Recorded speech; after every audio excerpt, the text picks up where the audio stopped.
मेरे पास है।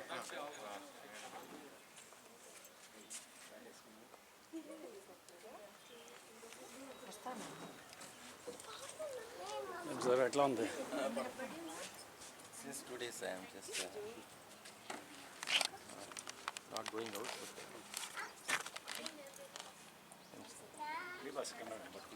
మీరు రాసుకుంటారు.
ಅಶ್ವತ್ಥಪ್ಪಕ್ಕೆ super Ashwathappa.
Basava.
Yeah, man, I'm matching it.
धन्य जवानों अपने, धन्य उनकी जवानी, जो शहीद हुए हैं उनकी, जरा याद करो कुर्बानी।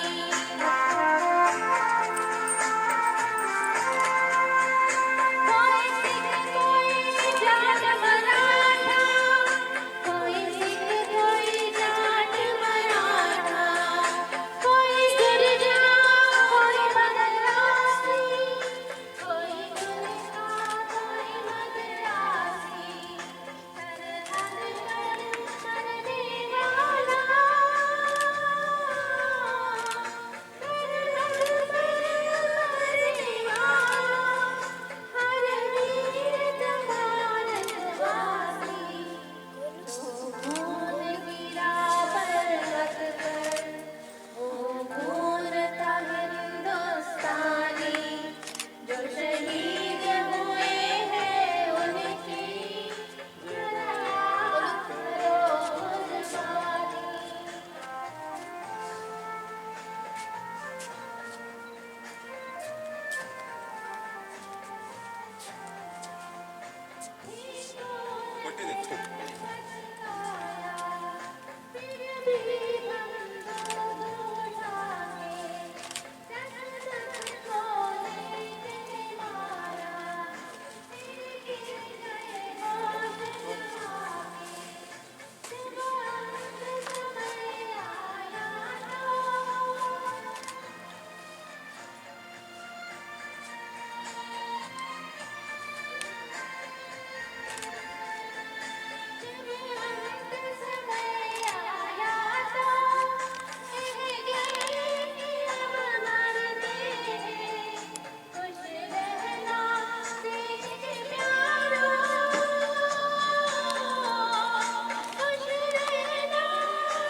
क्या लोग थे वो अभिमानी, जो शहीद हुए हैं उनकी, जरा याद करो कुर्बानी। तुम भूल न जाओ उनको, इसलिए कही कहानी, जो शहीद हुए हैं उनकी, जरा याद करो कुर्बानी। जय हिंद की सेना, जय हिंद की सेना, जय हिंद, जय हिंद, जय हिंद।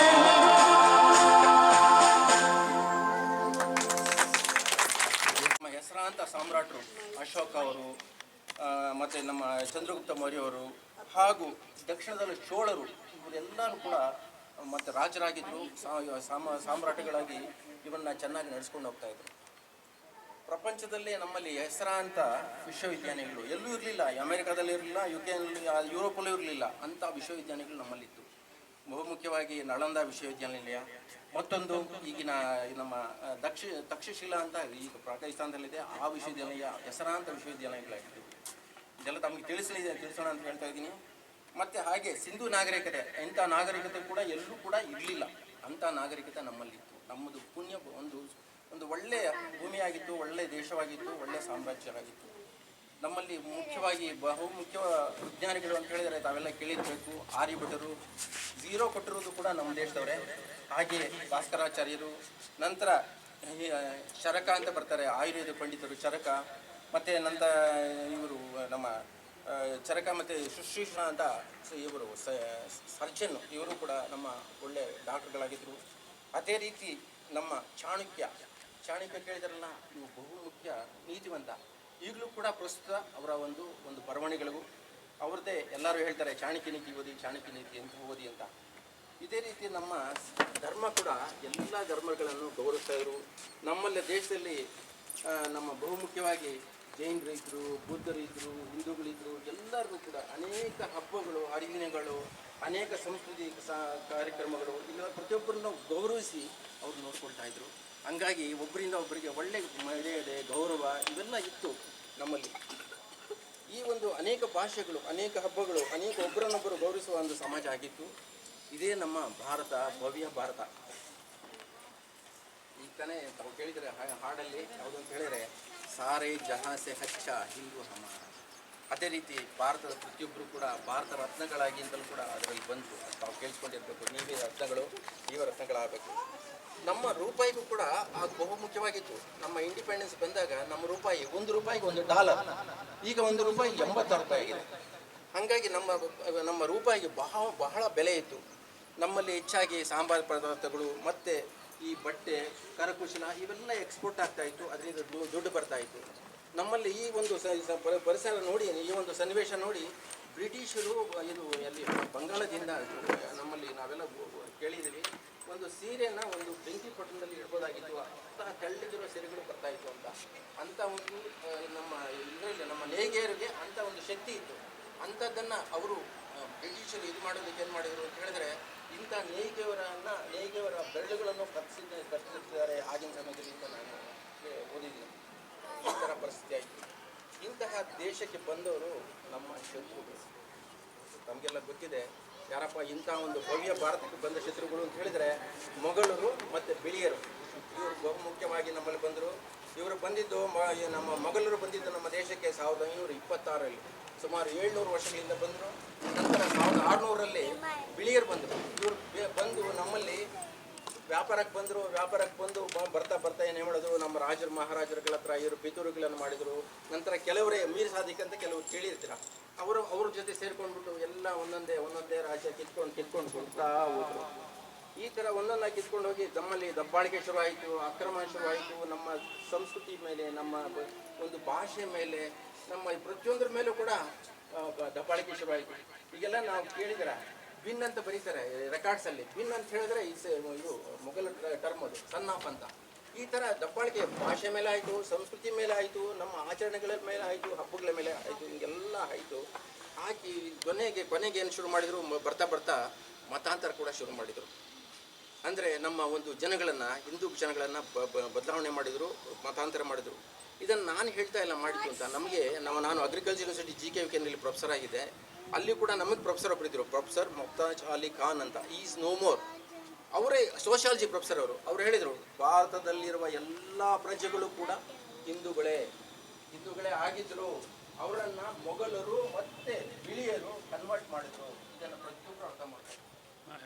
ಎಲ್ಲ ಕನ್ವರ್ಟ್ ಆಗಿರೋರೆ, ದಯವಿಟ್ಟು ತಪ್ಪು ತಿಳ್ಕೊಬೇಡಿ. ಇದನ್ನು ನಾನು ಹೇಳ್ತಾ ಇಲ್ಲ, ಪ್ರೊಫೆಸರ್ ಮುಮ್ತಾಜ್ ಅಲಿ ಖಾನ್ ಅಂತ ಹೇಳಿದ್ವಿ, ಇನ್ನೊಬ್ಬರು ಗಂಗೆನ ಹೇಳಿದ್ವಿ. ಹಂಗಾಗಿ ಎಲ್ಲರೂ ನಮ್ಮವರೇ. ಇಂಥ ಒಂದು ಜನಗಳನ್ನು, ಏಕೆಂದರೆ ನಮ್ಮಲ್ಲೇ ಹೊಡೆದು ಭಿನ್ನಾಭಿಪ್ರಾಯಗಳು ತಂದರು. ಇಂಥ ಒಂದು ಸ್ಥಿತಿಗೆ ನಾವು ಬರಲಿಕ್ಕೆ ಕಾರಣ ಈ ಬಿಳಿಯರು ಮತ್ತು ಮೊಘಲರು. ನಮ್ಮ ದೇಶದಲ್ಲಿ ಅನೇಕ ದೇಶ ಪ್ರೇಮಿಗಳು ಇದೆಲ್ಲ ನೋಡಿ ಸಾಕಾಯಿತು. ಸುಮಾರು 200-300 ವರ್ಷಗಳು. ಆ ಸಮಯದಲ್ಲಿ ಏನಾಯಿತು ಅಂತ ಹೇಳಿದರೆ 1857ರಲ್ಲಿ ಮೊದಲನೇ ಒಂದು ಸ್ವಾತಂತ್ರ್ಯ ಸಂಗ್ರಾಮ ಶುರುವಾಯಿತು. ಸುಮಾರು ಈ ಒಂದು ಸ್ವಾತಂತ್ರ್ಯ ನಮಗೆ ಸಿಗಲಿಕ್ಕೆ 90 ವರ್ಷಗಳಾಯಿತು. 90 ವರ್ಷಗಳು. ಅನೇಕ ಲಕ್ಷಾಂತರ ಜನ ಅವರ ಒಂದು ಪ್ರಾಣ ಕಳ್ಕೊಂಡಿದ್ದಾರೆ ನಮಗೆ ಈ ಒಂದು ಸ್ವಾತಂತ್ರ್ಯ ಸಿಗಲಿಕ್ಕೆ. ಈಗಲೂ ಕೂಡ ದಿನಾಗಲೂ ಇವತ್ತು ಪೇಪರ್ ನೋಡಿರಬೇಕು, ಒಬ್ಬ ಯಾರೋ ಯೋಧರು ಸತ್ತೋದ್ರು ಅಂತೇಳಿ. ಆ ಯೋಧರು ಕಾಯಿಲ್ಲ ಅಂತ ಹೇಳಿದರೆ ನಾವು ಇವತ್ತು ಬಂಗಾಳ ದೇಶದಲ್ಲಿ ಏನು ಪರಿಸ್ಥಿತಿ ಇದೆ, ಅಲ್ಲಿ ಏನೂ ಇಲ್ಲ, ನೋ ಲಾರ್ಡ್ ಅಂಡರ್ ಪರಿಸ್ಥಿತಿ, ಅಂಥ ಪರಿಸ್ಥಿತಿ ಈಗಲೂ ಇಲ್ಲಿ ಬರುತ್ತೆ. ಹಾಗಾಗಿ ನಾವು ಈ ಲಕ್ಷಾಂತರ ಜನರನ್ನು ನೆನೆಯಬೇಕು, ನಮ್ಮ ಸೇನೆಯವರನ್ನು ಕೂಡ ನಾವು ನೆನೆಯಬೇಕು. ಅವರಿಂದ ಮಾತ್ರ ನಾವು ಇಲ್ಲಿ ಒಂದು ಸರಿಯಾಗಿ ಇರ್ಲಿಕ್ಕೆ ಸಾಧ್ಯ ಇದೆ, ಸ್ವತಂತ್ರವಾಗಿರಬೇಕು. ಹಾಗಾಗಿ ಈ ಸ್ವತಂತ್ರ ಸಂಗ್ರಾಮದಲ್ಲಿ ಬಹುಮುಖ್ಯವಾಗಿ ಸುಭಾಷ್ ಚಂದ್ರ ಬೋಸ್ರು, ಸಾವರ್ಕರ್, ಅವ್ರ ಪೂರ್ತಿ ಹೆಸರು ವಿನಾಯಕ್ ದಾಮೋದರ್ ಸಾವರ್ಕರ್, ಝಾನ್ಸಿ ರಾಣಿ ಲಕ್ಷ್ಮೀಬಾಯಿಯವರು, ಸರ್ದಾರ್ ವಲ್ಲಭಭಾಯಿ ಪಟೇಲರು, ಮೋಹನ್ ದಾಸ್ ಕರಮ್ಚಂದ್ ಗಾಂಧಿಯವರು, ಲಾಲ್ ಬಹದ್ದೂರ್ ಶಾಸ್ತ್ರಿಯವರು, ಭಗತ್ ಸಿಂಗ್ ಅವರು, ಹೆಸರಾಂತರು ಅನೇಕ ಲಕ್ಷಾಂತರ ಜನ ದುಡಿದಿದ್ದಾರೆ. ನಾನು ಕೆಲವು ಹೆಸರುಗಳನ್ನು ಮಾತ್ರ ಇಲ್ಲಿ ಹೇಳ್ತಾ ಇದ್ದೀನಿ. ಹಾಗಾಗಿ ಅನೇಕ ಪ್ರಾಣ ತೆಗೆದಿದ್ದಾರೆ. ಮತ್ತು ಜೈಲು ವಾಸ, ಕಿರುಕುಳ, ಈಗ ಇವರೆಲ್ಲ ಹಿಡ್ಕೊಂಡು ಹೋಗಿ ಅಂಡಮಾನ್ ನಿಕೋಬಾರ್ ಜೈಲಿನಲ್ಲಿ ಆಗ್ತಾ ಇದ್ದಾರೆ. ಈ ಸಾರ್ವಕರು 5-6 ತಿಂಗಳು ಜೈಲಲ್ಲಿ ಸಿಂಗಲ್ ಸೆಲ್ಲಲ್ಲಿ ಇಟ್ಟಿದ್ದಾರೆ. ಇವ್ರನ್ನೆಲ್ಲ ನಾವು ನೆನಪಿಸ್ಕೋಬೇಕು. ನಮ್ಮ ಸ್ವಾತಂತ್ರ್ಯ ಕೊಟ್ಟ ಎಲ್ಲ ಮಹನೀಯರನ್ನು ನಾವು ನೆನೆಸ್ಕೋಬೇಕು, ಅವರ ಗೌರವ ಕೊಡಬೇಕು. ಅವರಿಂದ ನಾವು ಇಷ್ಟು ಮಟ್ಟಿಗೆ ಇವರ ದೇಶ ಪ್ರೇಮವನ್ನು ನಾವು ರಕ್ತಗತ ಮಾಡಬೇಕು, ನಾವು ಮೈಗೂಡಿಸ್ಕೋಬೇಕು. ನಮ್ಮ ದೇಶ, ನಮ್ಮ ರಾಜ್ಯ, ನಮ್ಮ ದೇಶ ಅಂತ. ಇಲ್ಲದಿದ್ದಲ್ಲಿ ನಮ್ಮ ಮಕ್ಕಳಿಗೆ ಉಳಿಗಾಲ ಇಲ್ಲ. ಇಲ್ಲಿ ಬಂದಿರೋರು ಪ್ರತಿಯೊಬ್ಬರು ನಮ್ಮ ದೇಶದಲ್ಲಿ ಏನಾಗಿದೆ ಅಂತ ಹೇಳಿದ್ರೆ ನಮ್ಮ ಒಂಥರ ಬೇರ್ಪಡಿಸ್ತಾರೆ. ಇವರು ನಾರ್ತ್ ಇಂಡಿಯಾ, ಇವರು south India, east India, west India. No India, only Indian. ಭಾರತೀಯ ಅಂತ ನಾವು ಆ ಒಂದು ಅಭಿಮಾನವನ್ನು ಬೆಳೆಸ್ಕೊಳ್ಳಿ, ಎಲ್ಲರಿಗೂ ಗೌರವಿಸಿ, ಆವಾಗಲೇ ನಾವು ಭಾರತವಾಗಿ ಉಳಿಲಿಕ್ಕೆ ಸಾಧ್ಯ. ಈಗೆಲ್ಲ ನಾವೆಲ್ಲ ಸೇರಿ ಭವ್ಯ ಭಾರತವನ್ನು ನಿರ್ಮಾಣ ಮಾಡಬೇಕು. ಹೆಂಗೆ ನಿರ್ಮಾಣ ಮಾಡಬೇಕು ಅಂತ ಹೇಳಿದ್ರೆ ಪ್ರತಿಯೊಬ್ಬರಿಗೂ ಕೂಡ ವೈಯಕ್ತಿಕ ರೆಸ್ಪಾನ್ಸಿಬಿಲಿಟಿ ಇರುತ್ತೆ. ಇಂಡಿವಿಜುವಲಿ ಅಂದರೆ ನೀವು ಆಫೀಸಲ್ಲಿ ಕೆಲಸ ಮಾಡೋದು, ಕುಟುಂಬದಲ್ಲಿ ಒಂದು ನಡೆಸಬೇಕಾಗುತ್ತೆ, ಮತ್ತು ಸಾಮಾಜಿಕವಾಗಿ ಕೂಡ ನಾವು ನಡೆಸಬೇಕಾಗುತ್ತೆ. ಈ ಒಂದು ಜವಾಬ್ದಾರಿ ಪ್ರತಿಯೊಬ್ಬರು ಅರ್ಥ ಮಾಡ್ಕೋಬೇಕು. ಈಗ ನಮ್ಮಲ್ಲಿ ಒಬ್ಬರು ಮನೆಯಲ್ಲಿ ಗಂಡಸರು ಕೆಲಸಕ್ಕೆ ಹೋಗ್ತಾರೆ, ದುಡಿತಾರೆ, ಬರ್ತಾರೆ. ಆದರೆ ನಮ್ಮ ಸಂಸ್ಕೃತಿ, ನಮ್ಮ ಧರ್ಮ ಉಳಿಬೇಕಾದ್ರೆ ಬಹು ಮುಖ್ಯವಾಗಿ ಹೆಂಗಸರು ಆಹಾರ ಮುಖ್ಯ. ಇವರು ನಮ್ಮ ದೇಶದಲ್ಲಿ ಮತ್ತೆ ಒಂದು ಜಪಾನಲ್ಲಿ ಮಾತ್ರ ಈ ಫ್ಯಾಮಿಲಿ ಲಿವಿಂಗ್, ಈ ಥರ ಕುಟುಂಬ ಆಧಾರಿತ ಇದು ಒಂದು ವ್ಯವಸ್ಥೆ ಇರೋದು. ಬೇರೆ ಕಡೆ ಅಷ್ಟಾಗಿ ಇಲ್ಲ ಇದು. ಇಲ್ಲಿ ನಮ್ಮ ಭಾರತೀಯರು, ನನಗೆ ಗೊತ್ತು, ನಮ್ಮ ದೇಶದಲ್ಲೂ ಮತ್ತು ನಮ್ಮ ಅಮೆರಿಕಾದಲ್ಲಿ, ಆಸ್ಟ್ರೇಲಿಯಾದಲ್ಲಿ ಎಲ್ಲದರಲ್ಲಿ ನಮ್ಮ ಸ್ನೇಹಿತರು ಕೆಲವರಿದ್ದಾರೆ. ಅವರು ಪ್ರತಿಯೊಬ್ಬರು ಕೂಡ ಅವ್ರ ಮಕ್ಕಳಿಗೆ ಎಲ್ಲ ಹಬ್ಬಗಳನ್ನು ಆಚರಣೆ ಮಾಡ್ತಾರೆ, ಎಲ್ಲ ಒಂದು ಬಟ್ಟೆಗಳನ್ನು ಇಲ್ಲಿಂದ ಧರಿಸ್ತಾರೆ, ಮತ್ತು ಎಲ್ಲ ಮತ್ತು ಇದು ನಮ್ಮ ಖಾದ್ಯಗಳು ಅಂದರೆ ಏನೇನು ಫುಡ್ಗಳು ಮಾಡ್ತಾರೆ, ಆಹಾರಗಳು ಅವನ್ನು ತಯಾರಿಸ್ತಾರೆ, ಎಲ್ಲ ಹಬ್ಬಗಳನ್ನು ಮಾಡ್ತಾರೆ. ಅಂದರೆ ನಮ್ಮ ಸಂಸ್ಕೃತಿ ಉಳಿಬೇಕು ಅಂತ. ಜೊತೆಗೆ ನಮ್ಮಲ್ಲಿರೋ ಒಂದು ಸಂಗೀತಕ್ಕೆ ಅಲ್ಲಿ ಕಳಿಸ್ತಾರೆ, ಭರತನಾಟ್ಯ ಕಳಿಸ್ತಾರೆ. ನೀವು ಕೂಡ ಅದೇ ಥರ ಯೋಚನೆ ಮಾಡಬೇಕು. ಇಲ್ಲಿ ನಮ್ಮಲ್ಲಿ ಏನಾಗುತ್ತೆ ಅಂತ ಹೇಳಿದ್ರೆ, ಅಯ್ಯೋ ಅದಕ್ಕೆ 1000 ಕೊಡಬೇಕು, 2000 ಕೊಡಬೇಕು ಅಂತ ಹಿಂಜರಿತೀರಿ ನೀವು. ಆದರೆ ಸುಗ್ಗಿಗೆ 400 ರೂಪಾಯಿ ಕೊಟ್ಬಿಟ್ಟು ಒಂದು ಬಿಸ್ಕೆಟ್, ಒಂದು ಬನ್ನ ತಿಂತೀರಿ. ಇದನ್ನು ಬಿಡಬೇಕು. ನಿಮ್ಮ ಪ್ರತಿಯೊಬ್ಬ ಬಹುಮುಖ್ಯವಾಗಿ ನಮ್ಮ ಸಂಸ್ಕೃತಿ, ನಮ್ಮ ಹಬ್ಬ ಹರಿದಿನಗಳು, ನಮ್ಮ ಇದು ಧರ್ಮ ಉಳಿಬೇಕು ಅಂದರೆ ಬಹುಮುಖ್ಯವಾಗಿ ಹೆಣ್ಮಕ್ಳು, ತಾಯಂದಿರು, ನೀವು ಬಹುಮುಖ್ಯ. ನಿಮಗೆ ಒಂದು ನಮಸ್ಕಾರ. ನಿಮ್ಮ ಮಕ್ಕಳಿಗೆ ಈ ಒಂದು ಚೆನ್ನಾಗಿ ಕಲಿಸ್ಕೊಡಿ ಅಂತ ಹೇಳ್ತೀನಿ. ಜೊತೆಗೆ ಒಳ್ಳೆಯ ಶಿಕ್ಷಣ, ಆಚಾರ ವಿಚಾರ, ಸಂಸ್ಕೃತಿ ಎಲ್ಲ ಬಹುಮುಖ್ಯ. ನಮ್ಮ ಭಾರತೀಯರು ಬಹುಮುಖ್ಯ, ನಾರಿಯರು ಇದಕ್ಕೆ ಜವಾಬ್ದಾರಿ ಇರಬೇಕು. ಅದೇ ರೀತಿ ನಮ್ಮ ಆಧಾರ ಗ್ರಂಥಗಳಾದ ರಾಮಾಯಣ ಆಗಿರ್ಬೋದು, ಮಹಾಭಾರತ ಆಗಿರ್ಬೋದು, ಚಾಣಕ್ಯ ನೀತಿ ಆಗಿರ್ಬೋದು, ಭಗವದ್ಗೀತೆ, ಸಣ್ಣ ಸಣ್ಣ ಬುಕ್ಗಳು ತಂದು ನಿಮ್ಮ ಮಕ್ಕಳು ಕೂಡ ಓದೋ ಥರ ಮಾಡಿ. ಅದರಲ್ಲಿ ಬೇಕಾದಷ್ಟು ನೀತಿಗಳಿದೆ. ನಾವೇ ಒಬ್ಬರೇ ಹೇಳಿದರೆ ಅವರು ಅರ್ಥ ಮಾಡ್ಕೊಳ್ಳಲ್ಲ.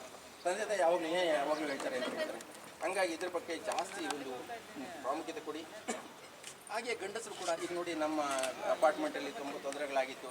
ಕೆಲವರು ಗಂಡಸರು ನಮ್ಮ ಇವರು ಕೆಲವರು 4-6 ಜನ ಇಂಟ್ರೆಸ್ಟ್ ತಗೊಂಡು ಇದನ್ನು ಒಂದು ವ್ಯವಸ್ಥೆ ಮಾಡಿದ್ದಾರೆ. ಈ ಥರ ಸಾಮಾಜಿಕ ಕಾರ್ಯಕ್ರಮಗಳಲ್ಲೂ ನಾವು ಇನ್ವಾಲ್ವ್ ಆಗಬೇಕಾಗುತ್ತೆ. ಆವಾಗಲೇ ಸರ್ಕಾರ ಬಂದು ಎಲ್ಲ ನಡೆಸೋಲ್ಲ, ಸರ್ಕಾರ ನಡೆಸೋಕ್ಕೆ ಸಾಧ್ಯನೂ ಇಲ್ಲ. ನಿಮ್ಗೆ ಗೊತ್ತಿದೆ, ಸರ್ಕಾರ ಬಂದಾಗ ಕರಪ್ಷನ್ ಬರ್ತದೆ. ಹಾಗಾಗಿ ಪ್ರತಿಯೊಬ್ಬರು ಕೂಡ ಇನ್ವಾಲ್ವ್ ಆಗಿ ನಡೆಸಿ. ಜೊತೆಗೆ ನಾವು ನಮ್ಮ ಈ ಒಂದು ಯಲಹಂಕ ಆಗಿರ್ಬೋದು, ಇದು ನಮ್ಮ ಒಂದು ಊರು ಅಂದ್ಕೊಳ್ಳಿ. ಇಲ್ಲಿ ಏನೇ ಸಾಂಸ್ಕೃತಿಕ ಕಾರ್ಯಕ್ರಮಗಳಾಗ್ತದೆ ಅದರಲ್ಲಿ ಹೋಗಿ ಭಾಗಿಸಿ. ನಮ್ಮದು ಊರು ಇದು, ನೀವು ಊರು ಬಿಟ್ಟು ಬಂದಿರಾ, ಇದೇ ನಮ್ಮೂರು ಅಂತ ತಿಳ್ಕೊಳ್ಳಿ. ಹಾಗಾಗಿ ಈ ಒಂದು ನಮ್ಮ ಕಮ್ಯುನಿಟಿ ಆ್ಯಕ್ಟಿವಿಟೀಸಲ್ಲಿ ಎಲ್ಲರೂ ಇನ್ವಾಲ್ವ್ ಆಗಬೇಕು. ಒಬ್ರಿಗೊಬ್ರು ಕೈ ಜೋಡಿಸಬೇಕು, ಸಮಸ್ಯೆಗಳನ್ನು ಬಗೆಹರಿಸ್ಕೋಬೇಕು, ಎಲ್ಲರೂ ಭಾಗವಹಿಸಬೇಕು. ಅಯ್ಯೋ ನಮಗೇನು ಬಿಡಪ್ಪ, ನಮಗೇನು, ಯಾವಾಗಲೂ ಎಷ್ಟೇ ಆಗಲಿ ನಮ್ಮ ಕೈಲಾದಷ್ಟು, 1 ರೂಪಾಯಿ ಆಗಲಿ, 100 ರೂಪಾಯಿ ಆಗಲಿ, ಬಂದು ಏನೂ ಬೇಡ, ದುಡ್ಡು ಕೊಡೋದಿದ್ರೂ ಪರವಾಗಿಲ್ಲ. ಈ ಕಾರ್ಯಕ್ರಮಕ್ಕೆ ಬಂದ್ರೇ ನಾವು ಒಟ್ಟಿಗೆ ಸೇರಿದಂಗೆ ಆಗುತ್ತೆ. ಹಂಗಾಗಿ ಮತ್ತೊಂದು, ನಾವು ನಮ್ಮ ಮಕ್ಕಳಿಗೆ ಆಸ್ತಿಯನ್ನು ಮಾಡೋ ಬದಲು ಮಕ್ಕಳನ್ನೇ ಆಸ್ತಿಯನ್ನು ಮಾಡಿ. ಸುಮ್ಮನೆ ಅವು ಎಷ್ಟು ಸೈಟ್ಗಳಪ್ಪ, ಅಪಾರ್ಟ್ಮೆಂಟ್ಗಳು, ಅವು ಇವು ಮಾಡ್ಸಲ್ಲ. ನಾನೊಂದು ಕಡೆ ಈ ಹೋಟೆಲಲ್ಲಿ ಓದಿದ್ದೆ ಇದನ್ನು ಸ್ಟೇಟ್ಮೆಂಟು. ಮಕ್ಕಳಿಗೆ ಆಸ್ತಿಯನ್ನು ಮಾಡಲು ಮಕ್ಕಳನ್ನೇ ಆಸ್ತಿಯನ್ನಾಗಿ ಮಾಡಿ ಅಂತ ನಮ್ಮ ಹಾಗಾಗಿ ಅವ್ರಿಗೆ ಒಳ್ಳೆ ವಿದ್ಯಾಭ್ಯಾಸ ಕೊಟ್ಟರೆ, ಒಳ್ಳೆ ಸಂಸ್ಕೃತಿ ಕೊಟ್ಟರೆ ಅವರೇ ಚೆನ್ನಾಗಿ ಬರ್ತಾರೆ, ಅವರೇ ಬೆಳೆಸ್ಕೊಂಡು ಮುಂದೆ ಹೋಗ್ತಾರೆ. ನಮ್ಮ ಸಾಮಾಜಿಕ ಪಿಡುಗುಗಳು ಕೆಲವಿದಾವೆ. ಕೆಟ್ಟದ್ದು ಏನಪ್ಪ ಅಂತ ಹೇಳಿದ್ರೆ, ಹೆಚ್ಚಾಗಿ ಯುವಕರು ಕೆಲಸ ಮಾಡೋದು. ಈಗ ಏನಾಗಿದೆ ಅಂತ ಹೇಳಿದ್ರೆ, ನಮ್ಮ ದೇಶದಲ್ಲಿ ಹೆಚ್ಚು BP ಕೇಸಸ್ಸು, ಶುಗರ್ ಕೇಸಸ್ಸು, ಆಮೇಲೆ ಇವು ಹಾರ್ಟ್ ಕೇಸಸ್ಸು ಬರ್ತಾ ಇರೋದು. ಈಗ ಈವನ್ ನಮಗೆ ಇತ್ತೀಚೆಗೆ ಪ್ರೊಫೆಸರ್ ಮಂಜುನಾಥ್ ಅಂತ ಅವ್ರು ಹೇಳಿದ್ರು, ಮೊದಲು ಏನಾಗ್ತಾ ಇತ್ತು ಅಂತ ಹೇಳಿದ್ರೆ, ಈಗ ನಮ್ಮ ಮಕ್ಕಳು ಹಿರಿಯರನ್ನು ಕರ್ಕೊಂಡು ಬರ್ತಾ ಇದ್ರು ಇಲ್ಲಿಗೆ hospital.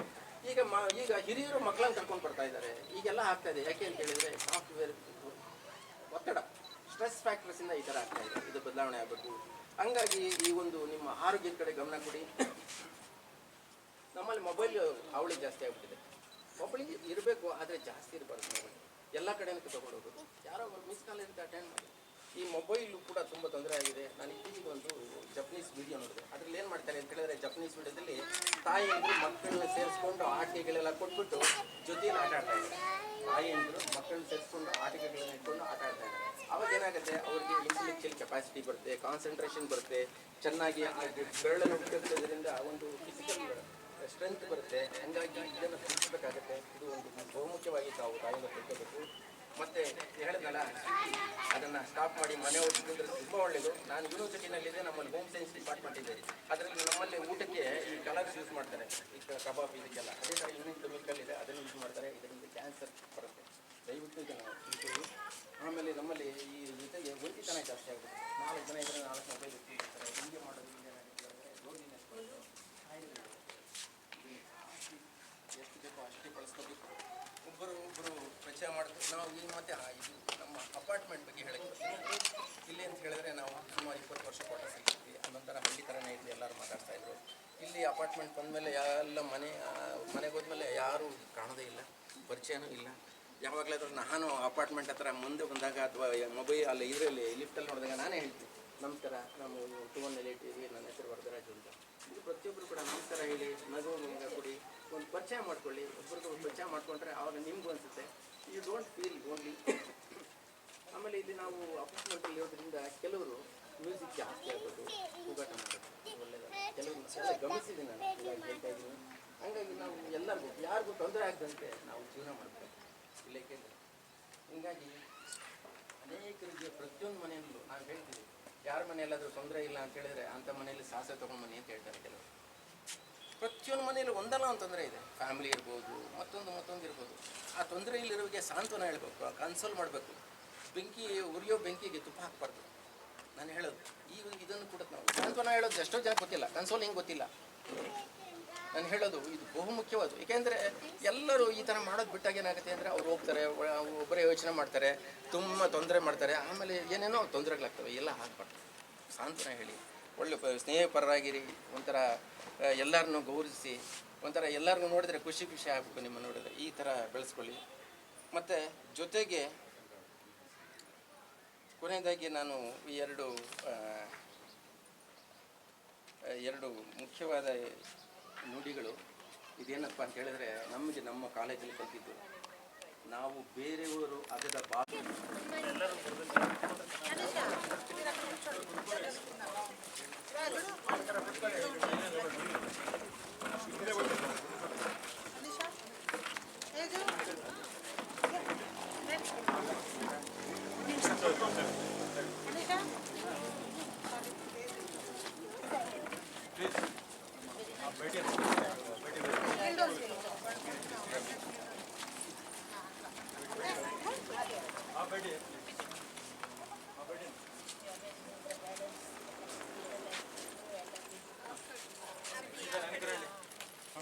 Also sit, thank you.